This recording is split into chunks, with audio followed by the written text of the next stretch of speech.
Ryan, bakit itinuturing ng AFP na banta sa pambansang seguridad ang ganitong uri ng online campaign? June, ayon sa AFP, hindi na lamang sa karagatan at sa himpapawid na gaganapang labanan para sa West Philippine Sea. Umaabot na rin ito sa digital at information domains.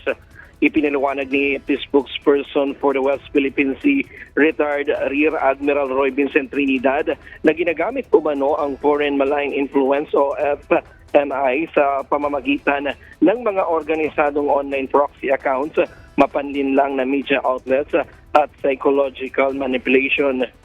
Layon umano ng mga ganitong operasyon na paghati-hatiin ng mga Pilipino at pahinain ang tiwalas ng publiko sa mga institusyon ng national security. Maaari rin umanong hubugin ito ang pananaw ng publiko at bigyang katwiran ang mga iligal na gawain sa loob ng Exclusive Economic Zone o EEZ ng Pilipinas. Kaya suportado ng AFP ang pagpanawagan ni dating Surigao del Norte 2nd District Representative Robert Keys Barbers na kumilos ang mga regulatory authorities laban sa mga foreign state-sponsored malign influence campaigns.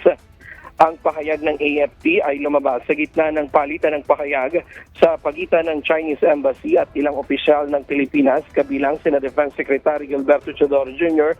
at PCG West Philippine Sea spokesperson Rear Admiral J. Zariela. Iginiit ng AFP na kailangang kilalanin ang foreign malign influence bilang isang national security threat at patuloy itong nakikipag-ugnayan sa Kongreso, mga regulatory body at civil society para labanan ang mga ganitong aktibidad. At yan muna ang latest mula dito sa Camp Aguinaldo sa Quezon City. Balik sa iyo, June. Maraming salamat, Ryan Lacanlale.